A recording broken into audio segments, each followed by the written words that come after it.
Hey everybody, it's Miko from MO Sound Lab, and today I want to show you the new humanizing function within ML Drums 2. So yes, we just released the 2.0 update for ML Drums, which brings all sorts of cool things like new snares, new chinas, the mixer page has saturation and compression and EQ and parallel compression and everything. But in this video, I'm really going to be concentrating on the humanizing function and what it actually does. So I have this song demo going on right now. That's kind of a good way to demonstrate how the humanizing function works. So this is the drum track, and what I have going on is some dynamic playing for ghost notes, but overall, as you can see here in the velocity tab, almost everything is 127, meaning full velocity, meaning that I didn't actually do anything to the velocity.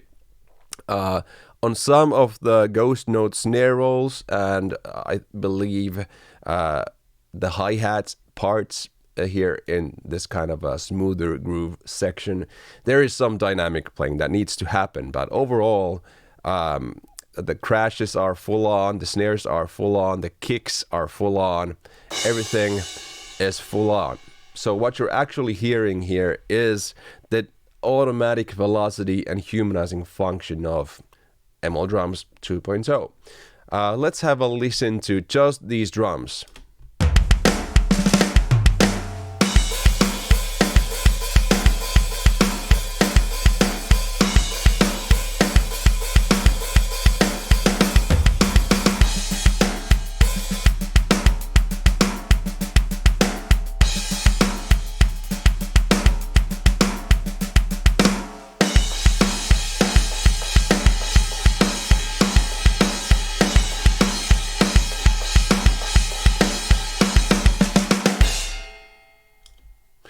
Sounds pretty amazing, right? And I have really not done much to the velocities here. So what the humanizing function actually does is many things.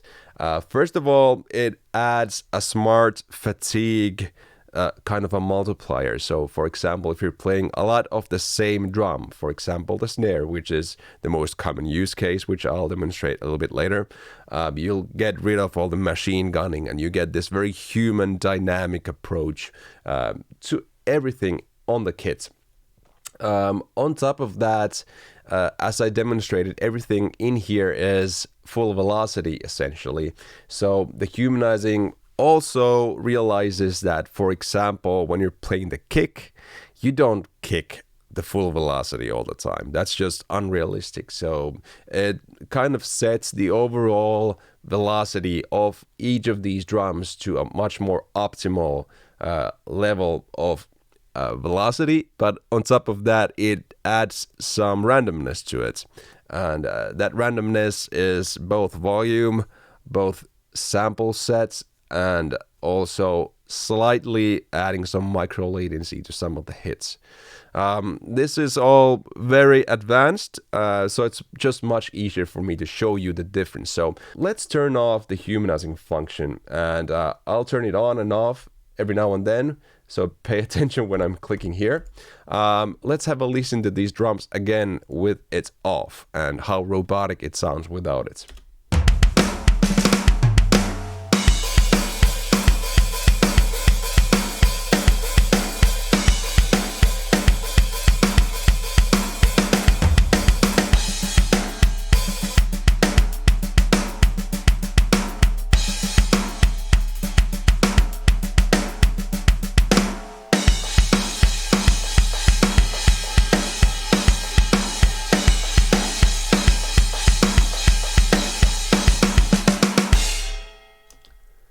So the effect is meant to be subtle, but it's just the right amount to make it sound more like a human is actually playing the drums. It's not going to completely change what you're doing, but it's just going to make you sound like a human drummer rather than something that is full 127 velocity all the time. So proud of this system. Now let's have a listen to the entire mix and these drums together.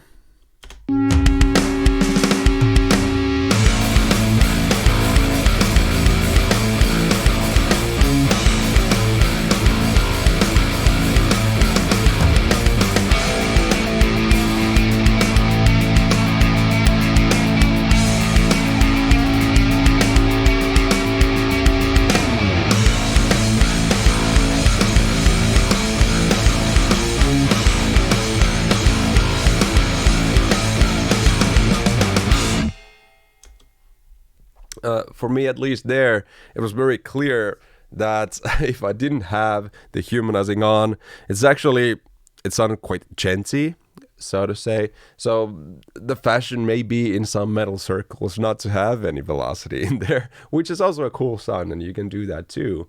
But it definitely sounded more like a real drummer with having some humanizing on. So let's just have a listen to the overheads, which is where I feel most of the difference will happen. So I'm just gonna solo the overheads, and let's have a listen to just the overheads. I'm gonna flip back and forth with the humanizing function. I'll try my best to do it as often as possible. So humanizing off.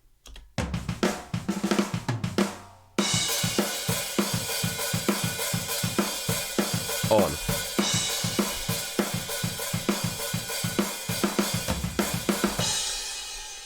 So already there, when I had it off, the hi-hat was very kind of robotic, playing the same loudness, same velocity constantly. While when I turned the humanizing on, there was movement, there was a very human factor to it. Now let's have a listen to this sort of groovier bits. First of all, with the manual mode, so no humanizing at all. On.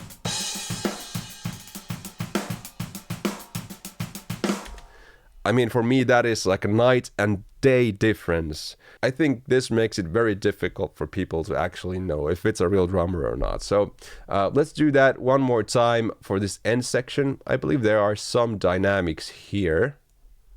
Let's remove those dynamics just to demonstrate it a little bit better. So first of all, manual mode, and then I'm gonna switch to human mode halfway through.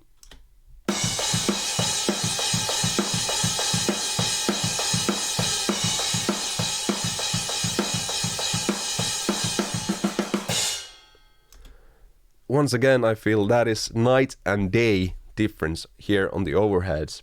So the way the crash is being played, essentially. So with the manual mode, it's the same constant volume and velocity on the cymbal there, the crash cymbal.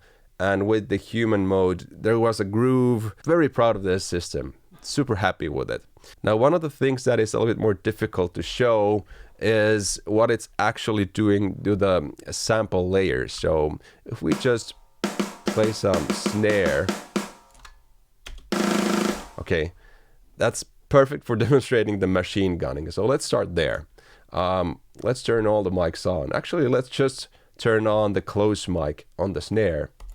That's actually close mic, so you have the top and bottom microphone now in ML Drums 2.0. So this is what the snare sounds like if someone is playing at full velocity all the time. So this is the machine gunning effect, essentially, that people refer to sometimes.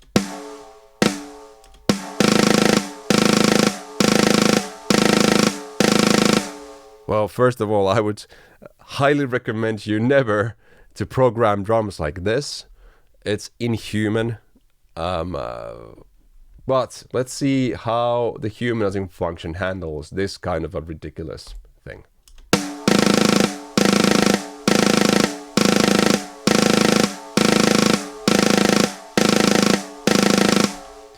So it adds movement. It doesn't sound realistic because you can't play drums like that, but it adds a human movement to it, which is, by the way, different every single time. So just have another listen.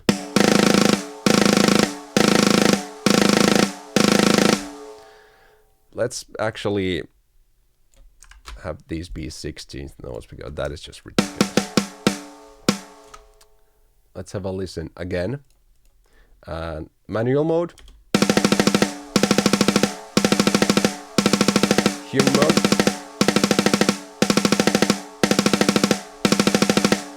Manual mode. Human. So this is the smart factor within ML Drums 2.0 humanizing, where it does recognize that, okay, if a real drummer would be playing the snare this loud for this long, he would get fatigued or she would get fatigued. So it's just not possible. So it, in a smart way, lowers and adds randomness to the velocity. Now, another thing that it does is it smears the velocity layers themselves. So let's have snare roll here. And let's make the velocities go so that they go from low to high, like this. This is a velocity kind of tab here on the MIDI map. So starting from low velocity to full velocity. And on the manual mode, you should be able to hear where the sample layer changes. So you may not know how these drum samplers are made, but essentially these are not one hits. Like people are making packs like that also that are just one drum hits, and you're supposed to layer that on top. This is so many hits on so many different velocities actually on these drums. So if you're playing these lower velocities, it's just going to be a ghost note. Then it's sort of a medium hits. Then it starts to get like a full-on hit right about here. And then the last hits will be rim shots, which are the fullest of the biggest hits you can actually have on the snare. So I'm not actually even sure myself. I believe we have 6 or 7 different sample layers here. So different sample sets based on what velocity you're playing through. Anyways, on the manual mode, it's much more clear where you'll actually hear the layer sample sets kind of change. Let's have a listen.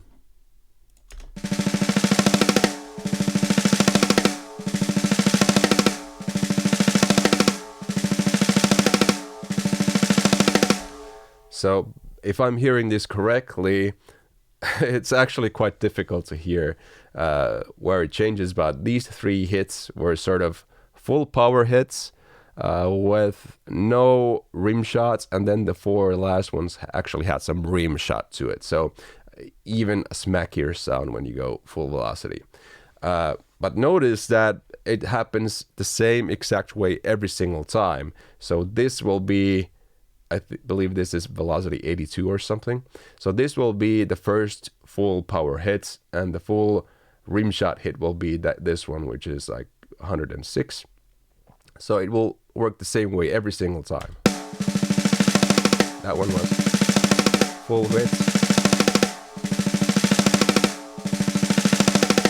So yeah, the 4 of the last hits there were kind of full rim shot hits. Well, now let's turn on the humanizing function.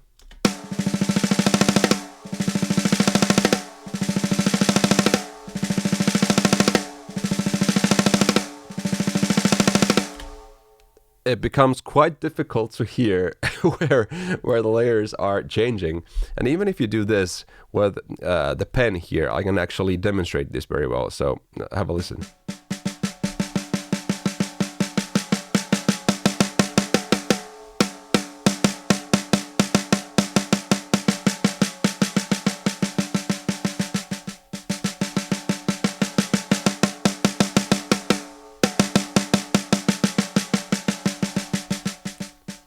I mean, it's impossible to hear where the hits layer sample changes anymore with the humanizing function, because it's so good at smearing and mixing these different sample layer sets with each other and having randomness in volume and all the good stuff.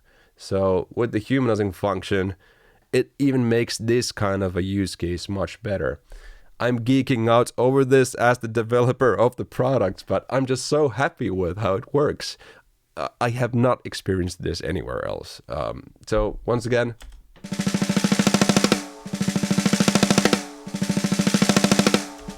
even there, I felt like the first full-on hit was this one on the first run. On the second run, I thought it was that one, and then I thought it was this one again. Now I felt it was that one. So there's this randomness, which is very realistic. A human would not be able to play the same exact way twice.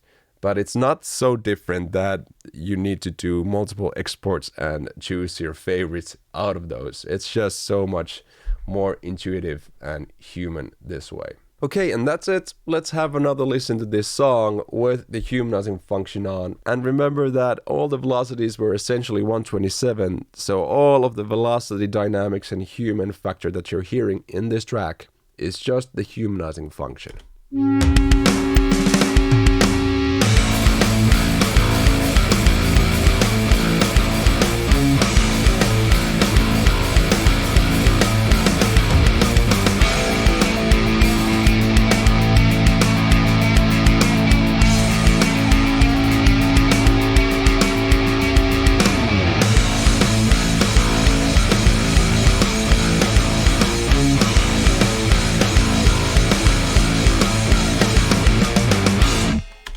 Go check out ML Drums 2.0. This also works with ML Drums free, so you can try it for free. Have fun. See you on the next one.